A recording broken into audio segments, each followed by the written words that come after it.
네모바지 스폰지밥에는 다양한 캐릭터가 등장합니다. 오늘은 에피소드 구석구석 등장했던 벌레들을 정리해보았습니다. 첫 번째 바퀴벌레. 만약 우리 베개 밑에서 바퀴벌레가 나왔다면 바로 짐 싸고 튀어야 합니다. 이처럼 바퀴벌레는 매우 징그럽고 끔찍하고 역겹고 무섭습니다. 시즌3 이너맨과 조개소년 4에서는 무려 바선생이 등장했던 것 기억하시죠? 스폰지밥이 이너맨의 첨단 벨트를 이용해 뒤집개와 그릴을 작게 만들어 바퀴벌레들에게 햄버거를 만들어주면서 소꿉놀이를 즐기곤 했었죠. 햄버거를 먹는 모습이 좀 귀엽고 깜찍해서 SNS 프사로 걸어두면 좋을 것 같습니다. 그런데 바닷속에서 가장 유명한 식당인데 주방에서 바퀴벌레가? 두 번째 벼룩. 다람이가 텍사스에서 열린 과학자 박람회에 갔다가 벼룩이 옮아 비키니시티까지 오게 됐었는데요. 그런데 다람이를 비롯한 친구들을 벼룩이 마구무로 거슬리게 하고 미친 번식력으로 인해 개체수는 기하급수적으로 늘어나고 맙니다. 이 정신나간 벼룩들을 내쫓기 위해 바다로 보내버리려고 했었는데 비키니시티 시민들을 비롯한 모든 바닷물을 빨아들이는 결과를 맞이하게 되었죠. 시즌 13에서는 아예 서커스단을 갖춘 벼룩들이 나왔고 뜻하지 않게 벼룩들의 괴롭힘으로 고통받는 징징이를 볼 수 있었습니다. 플랑크톤들 마냥 벼룩들의 단합력은 아주 미쳤죠. 세 번째 거미. 거미라고 하면 흔히 이런 거미가 떠오를 텐데요. 스폰지밥 에피소드에서는 우리가 생각하는 이런 거미들 뿐만 아니라 배경이 바다인 만큼 벌레는 아닌 해양 절지동물류에 속하는 바다거미 역시 등장했던 바 있습니다. 이쁜이 버거편. 장사가 되지 않아 먼지만 쌓인 가게에 거미줄이 잔뜩 있는데요. 거미줄을 쳐내도 집을 또 만들어 제끼고 아예 집게리아를 장악해버린 거미들. 이후 이쁜이 버거 사업이 대성공을 거뒀을 즈음 사무실에 앉아 TV를 보는 집게 옆에 거미 녀석이 은근슬쩍 TV를 같이 시청하고 있는 모습도 포착됐습니다. 집게 몰래 팝콘을 통째로 훔치기도 하는데 힘이 장난이 아니군요. 뚱이집에 살고 있던 거미는 몸집은 작아도 마음만 먹으면 거의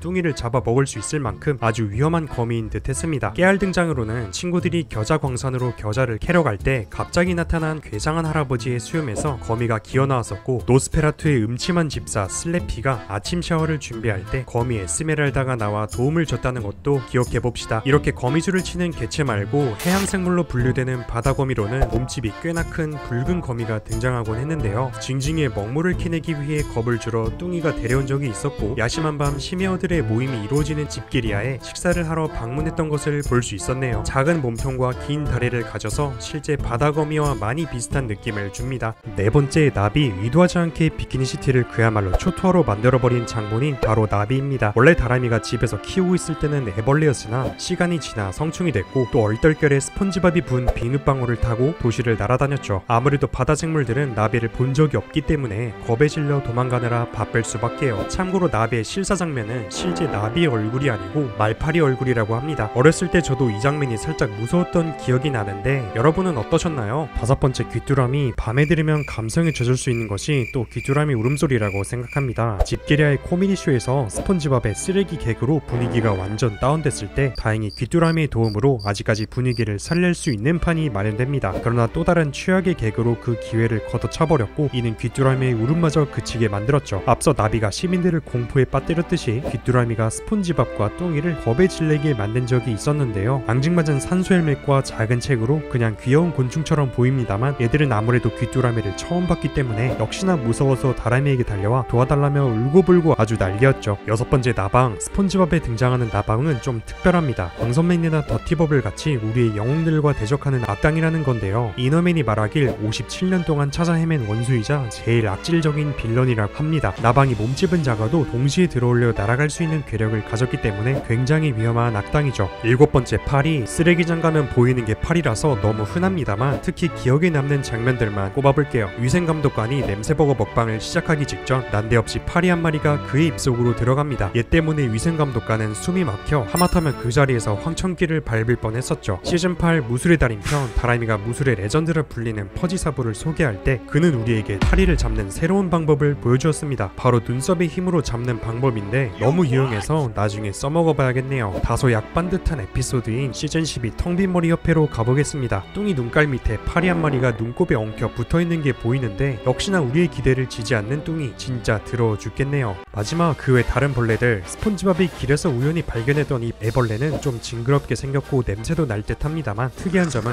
핑핑이와 상극이고 알 수 없는 초록색 액체를 뿜어댑니다. 그리고 알고 보면 흙이 애벌레라서 시민들에게 판매할 수도 있다는 것입니다. 역시 돈 냄새 기막히게 맡는 집게가 이 기회를 놓치지 않았고 한 마리당 $5.99의 판매를 시작했죠. 단백질 보충하겠다고 애벌레를 몽땅 처먹으려던 레리가 만약 진짜로 먹었다라면 애벌레 5마리니까 하니까 총 29달러 95센트, 대략 4만원이 좀 넘는 돈을 손해볼 뻔했네요. 손님들에게 민폐를 끼칠 정도로 자꾸 노래를 중얼거리는 스폰지밥은 알고 보니 한 번 들은 노래를 반복해서 부르게 하는 벌레에 감염이 되어 있었다고 하죠. 친구들이 별짓거리를 해도 벌레를 내쫓지 못했으나 다행히 징징이의 끔찍한 클라리넷 연주가 좋은 치료제였습니다. 그날 밤 벌레는 징징이의 뇌에 침입하여 또 같은 짓을 꾸미는데 클라리넷 연주가 반복되는 바람에 오히려 역관광을 당하고 말았죠. 다음으로 불쌍한 사과벌레입니다. 아기 조개에게 먹이려던 사과에서 갑자기 튀어나온 벌레가 활기차게 자기소개를 하는데 소개가 끝나자마자 조개밥이 되어 죽어버리고 말죠. 대체 벌인지 개미인지 파리인지 혼돈 그 자체인 벌레도 있었는데요. 몸에 날카로운 무기들을 지니고 있어서 겉모습만 보면 무척 위험한 괴물 같아 보이지만 사실은 착한 친구입니다. 길을 잃은 스뚱을 직접 태워 원래 있던 곳으로 데려다 주었으니까요. 알래스카 황소벌레, 몸으로 비키니시티를 덮고도 남을 만큼 거대한 벌레입니다. 도시의 건물이나 구조물, 다람쥐 꼬리 등등 닥치는 대로 먹어치우는 미친놈입니다. 얘는 곤충이라고 하기엔 너무 지렁이 같은데 여러분은 어떻게 생각하시나요?